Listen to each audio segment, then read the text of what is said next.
तो हेलो दोस्तों, आप लोग कैसे हैं। मैं आप लोगों का स्वागत करता हूं अपनी यूट्यूब चैनल में, जहां पे मैं आप लोगों को बताने जा रहा हूं कि एज का छठा ग्लैरियन पोकेमॉन कौन सा होगा। तो चलिए शुरू करते हैं। तो जैसा कि आप जानते हैं कि एज ने हर रीजन में एक ना एक फायर टाइप पोकेमॉन पकड़ा ही है। तो चलिए मैं आप लोगों को एक एक करके उन सभी रीजन के फायर टाइप पोकेमॉन के बारे में आपको बताता हूँ। तो एस का जो पहला रीजन था वो था कैंटो रीजन। उसमें उसने पकड़ा था एक चार्लिजार्ड को। जो चार्लिजार्ड जो पोकेमॉन था एक बहुत अच्छा पोकेमॉन था एस के लिए। चार्लिजार्ड एक flying and fire type Pokemon है। चार्लिजार्ड पहले चार्मेंडर के फॉर्म में था, जिसे एस ने इवॉल्व किया था चार्लिजार्ड में। तो आप जान सकते हैं कि वो कितना पावरफुल होगा और उसका बॉन्ड एस के साथ बहुत अच्छा था। तो चलिए अब दूसरे रीजन का बात करते हैं। तो जो दूसरा रीजन था वो था जोटो रीजन। उसमें एस ने एक स्विंडैक्पल पकड़ा था जो बहुत अच्छा था, लेकिन उतना भी पावरफुल नहीं था। लेकिन ठीक ठाक उसे और थोड़ा ज़्यादा एस ट्रेन करना था और वो बहुत पावरफुल बन सकता था। तो एस का जो थर्ड रीजन था वो था होएन रीजन। तो होएन रीजन में उसने एक टॉर्कुल पकड़ा था जो एक काफ़ी अच्छा पोकेमॉन था, लेकिन वो इतना भी स्ट्रांग नहीं था। वो बात बात में रोने लगता था, जैसे कि आपने उस रीजन में देखा होगा। तो चलिए बढ़ते हैं अगले रीजन की तरफ। अगला रीजन तो जो था वो मेरा सेकंड फेवरेट रीजन है पोकेमॉन एक्स एंड वाई के बाद, वो था सिनो रीजन। सिनो रीजन में ऐश ने काफ़ी पावरफुल पोकेमॉन पकड़े, लेकिन जो सबसे पावरफुल पोकेमॉन था उसका वो था इन्फर्नेम, जो एक फायर एंड फाइटिंग टाइप था। उसकी ब्लेज एबिलिटी ने क्या धमाल किया था भाई। आपको वो रीजन आपने अगर नहीं देखा है तो आपको वो ज़रूर देखना चाहिए।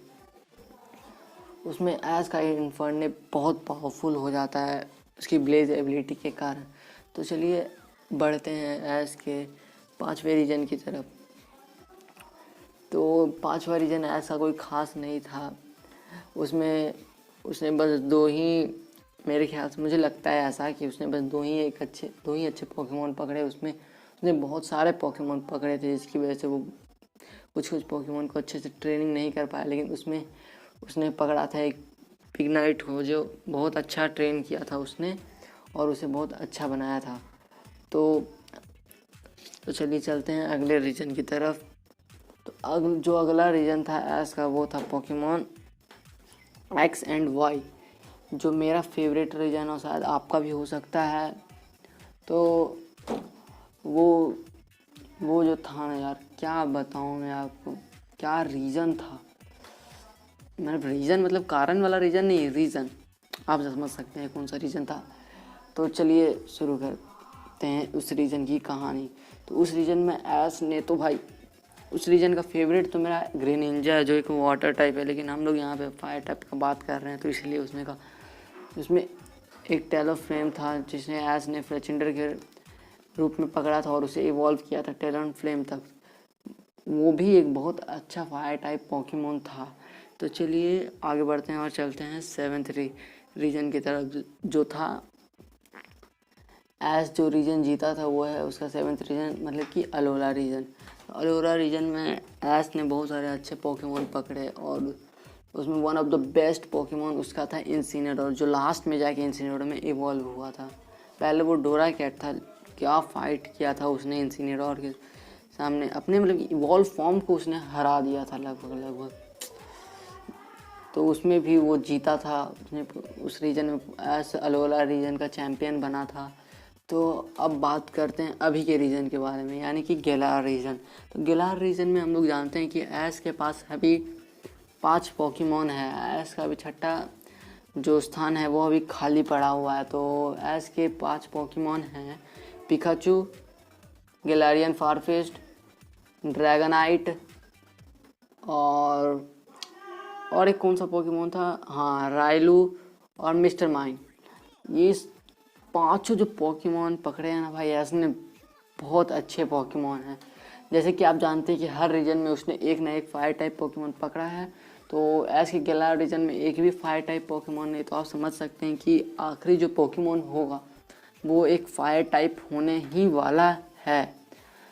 तो आप समझ सकते हैं कि उस रीजन का सबसे बेस्ट फायर टाइप पोकेमोन रैबुट ही हो सकता है। तो इसीलिए मैं कह रहा हूँ कि उसमें ऐसे कि रैबुट पकड़ सकता है शायद, जो उसके दोस्त गो के पास रैबुट वो ऐश की तरफ अट्रैक्ट हो जाए और उसके पास आ जाए, कुछ भी हो सकता है। तो मुझे तो लगता है कि ऐश फायर टाइप ही पोकेमोन पकड़ेगा रैबुट।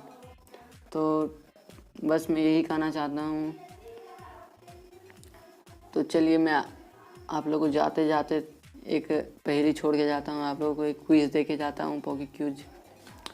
तो आपको बताना है कि ये पोकेमोन कौन सा है। अभी आपके स्क्रीन पे आने वाला है,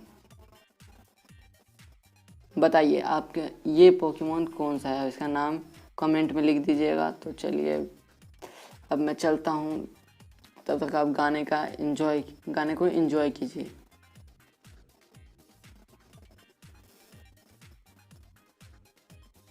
रुको, मैं एक बात बोलना भूल गया, मेरे चैनल को प्लीज़ सब्सक्राइब कर देना है, मुझे मोटिवेट होता है इससे।